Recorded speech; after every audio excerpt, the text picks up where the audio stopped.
I fired off a tweet last night, and while I'm not going to sit up here and apologize for it, I do see why there were some people in the comment section in my DMs telling me to calm down, Will. But that's the thing.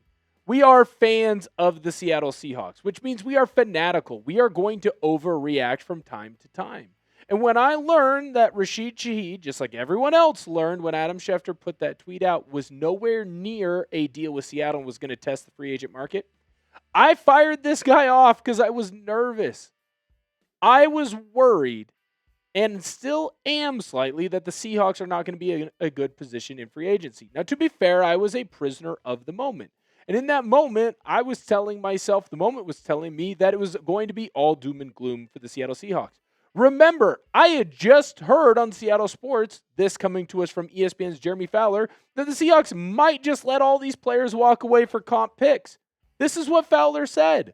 The way I see it is Seattle is going to lose a bunch of good players, and they're going to get a bunch of comp picks for it in the future, and they're going to use those to package and draft and bring new players in. That's fine if the Seahawks were not a team that just won a Super Bowl. That's fine if the Seahawks were not built to potentially win multiple Super Bowls down the road. That would be fine if the Seahawks were trying to rebuild, but they're not. So right now, I'm worried about where the Seahawks are at. And I think you should be worried too. Or I understand at least why you should be worried. And we're going to dive into all the latest news around free agency with the Seahawks. That worries me. But I am going to leave you with this. So make sure that you stick around to the end of the video. I think that we need to trust the process because John Schneider has earned that. Do you agree with me? Let me know down below in the comment section whether you agree or disagree. Because we're going to get into some bad news, but I do promise you at the end, I'll show you a silver lining.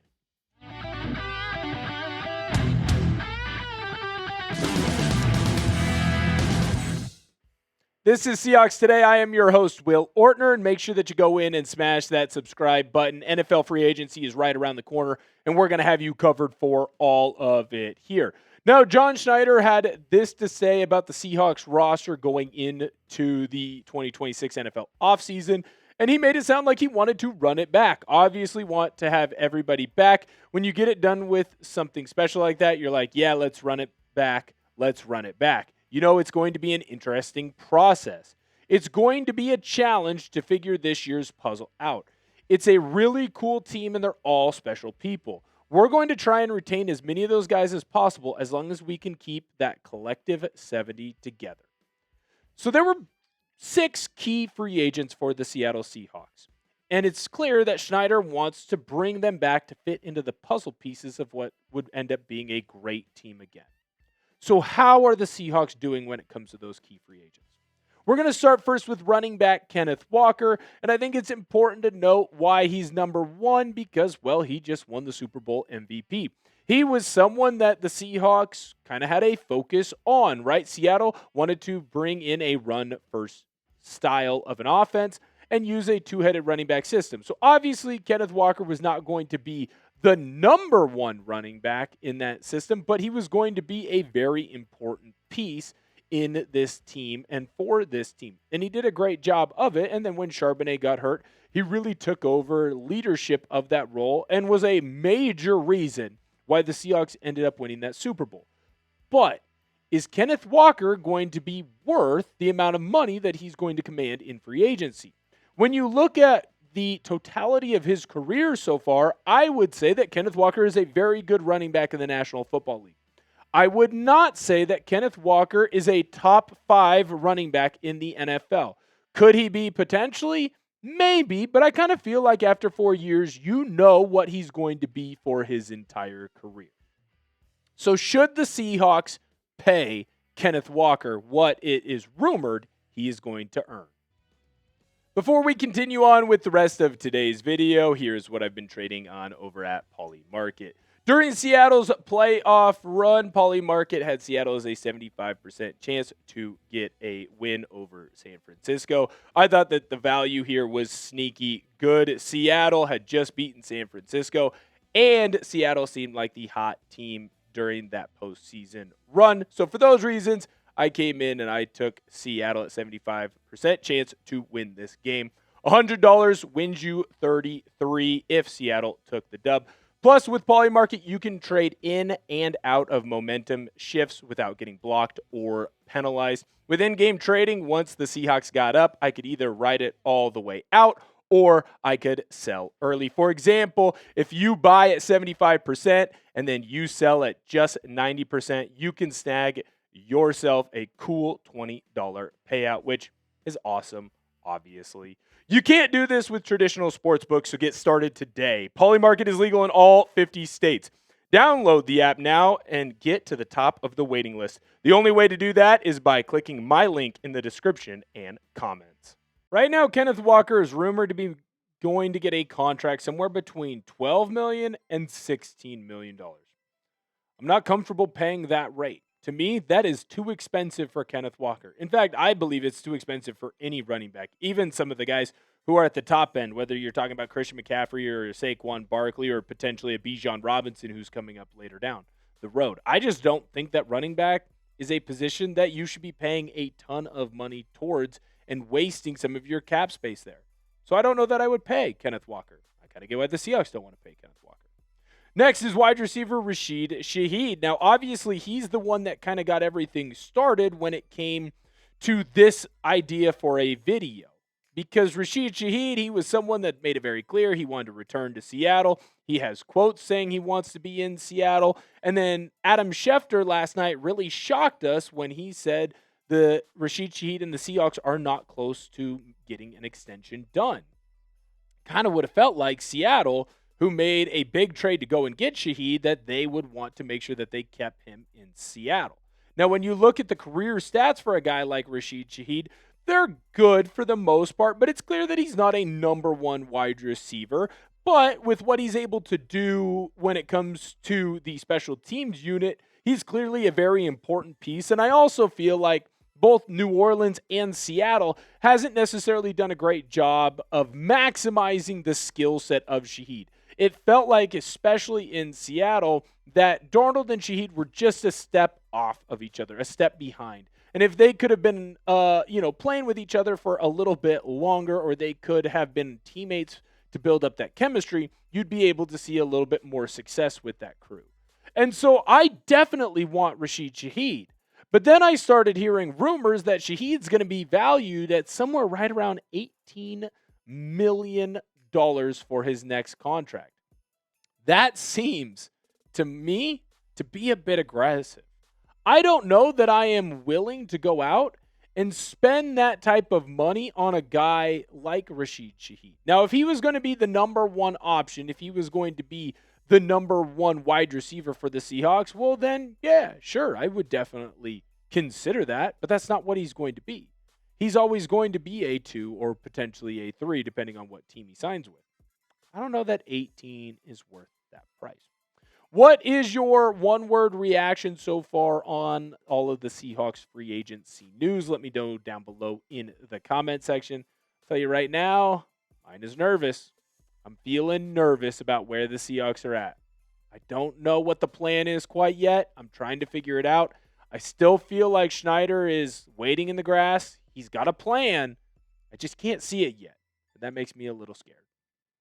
The next player that we're going to talk about is safety Coby Bryant.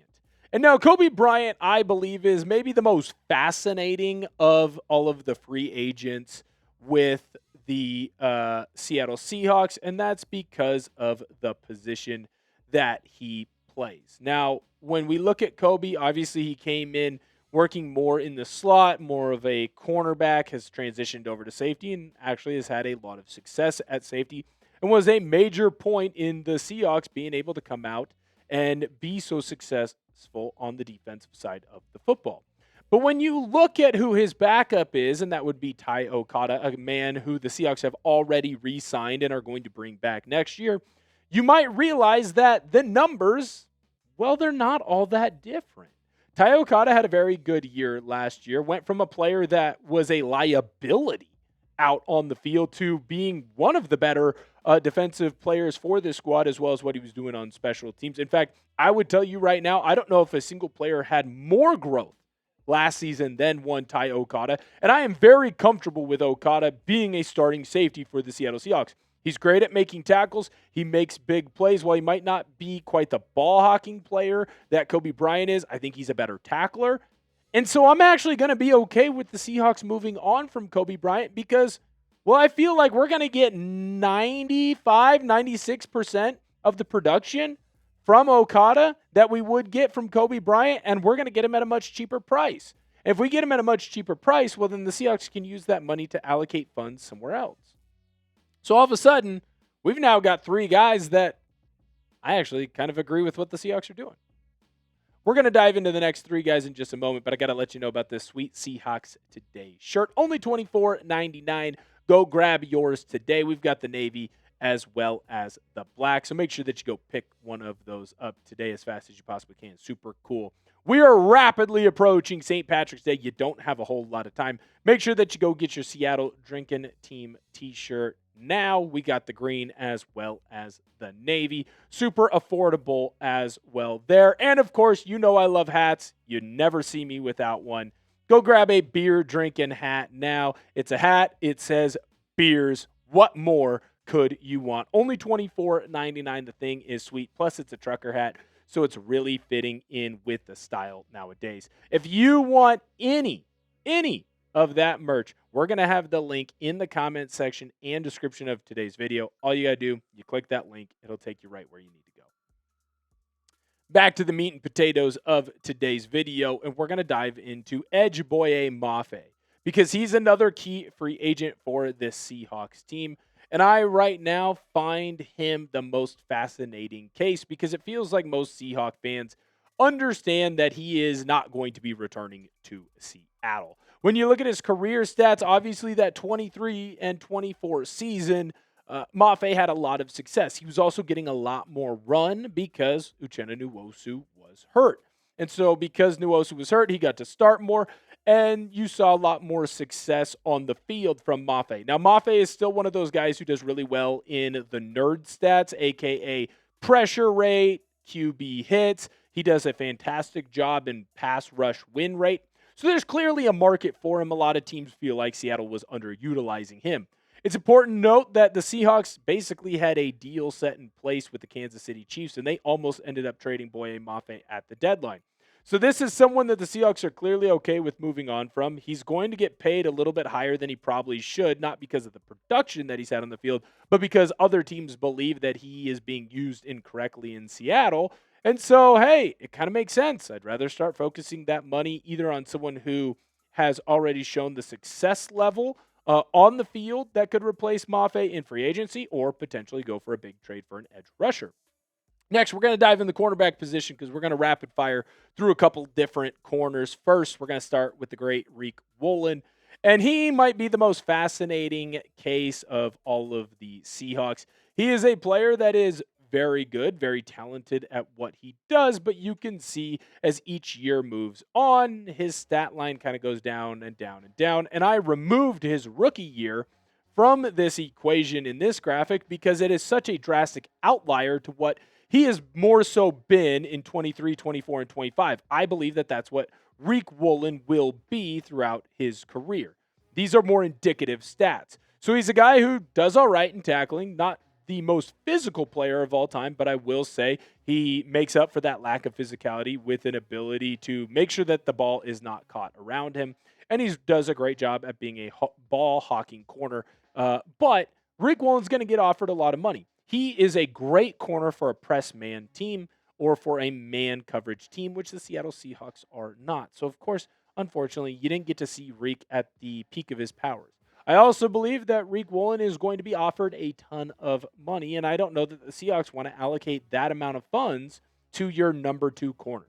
Because let's be honest, whoever gets re-signed or doesn't, whoever comes in, Devin Witherspoon's always going to be CB1. He's always going to be the number 1 cornerback. So whoever you sign as that CB2, you want to make sure that his contract matches how you plan on using him. And I think that Riq Woolen's going to get cornerback 1 money. I kind of believe that he borderline deserves it. Make sure you hit that thumbs up button. You love the Seattle Seahawks just like we do. The next corner that we're going to talk about, everyone already knows. It, of course, is Josh Jobe. And Jobe is a fascinating story as well. A player who was picked literally from obscurity and then became a key player for this defense. Someone who became a starter, was going back and forth with Woolen for that cornerback 2 role. Did a fantastic job getting a bunch of tackles as well as knocking the football down, got an interception. What's interesting about Jobe is that as the season went on, it felt like he kind of came back down to earth a little bit more, so he fit more into what you expected a cornerback 2, cornerback 3 to kind of look like and how to play like. I believe that when you look at all of these free agents, Jobe is the one most likely to return, but it's also important to remember with Josh Jobe, he hasn't been making a lot of money in his NFL career, so he's going to be someone that really goes out and attacks this free agent market because, well, he deserves it. He's played well enough to earn a bigger contract, and he should go and do that, especially when, as an NFL player, you have to understand that your time in the league is finite. It's not going to be there forever. This isn't like going to Chat Sports and trying to be a good show host where hopefully you can have a 30, 40-year career. It's the NFL.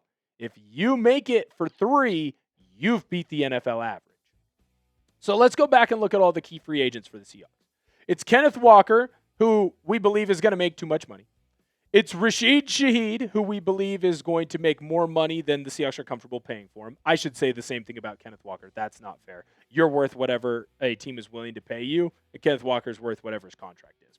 Safety, Coby Bryant. You already have someone that can easily or closely replace Coby Bryant and replace the production from Coby Bryant, so it doesn't make sense to offer him a big contract. Boye Mafe is someone that the Seahawks have clearly shown that they value but are not afraid to move on from. Cornerback Riq Woolen is someone who's going to get paid like a top-tier corner, I believe, in this free agent market. And it doesn't make sense for the Seahawks to bring him back because he wouldn't be their number 1 corner. And then Josh Jobe, who does seem like he has some likeliness to return to Seattle, especially since he fits well into McDonald's system. He could potentially be someone who's on the outs as well just because of a money and contract value for him. So while initially you hear all this Seahawks news and you go, wow, this is terrifying, the more that you dive into it, the more that I realize that I'm actually kind of okay with what the Seahawks are doing if everyone is expected to make the amount of money that they seem to think they are worth. It almost feels like John Schneider is on the right track right now. It almost feels like there's a plan, and while we can't see it, it does seem to be a very smart plan. I think at the end of the day, myself and a lot of Seahawks fans have to make sure that they are not prisoners of the moment and trust the best general manager in the National Football League. Sorry, Howie Roseman. I know you're pretty darn good as well. But right now, if I had to take someone to build my team, I'm building my team with John Schneider. And he has proven time in and time again that he is going to make the correct deal more often than not. And so right now, I think the best thing for Seahawks fans to do is take a deep breath, myself included, and trust him. Because I think he's got a plan. I think the Seahawks are going to be just okay. Make sure that you hit that sub button. Thank you guys so much for viewing today's video. We're going to have you covered throughout NFL free agency. You're not going to want to miss out on it, so hit that subscribe button. Thank you guys so much for viewing today's video, and I cannot wait to see you next time.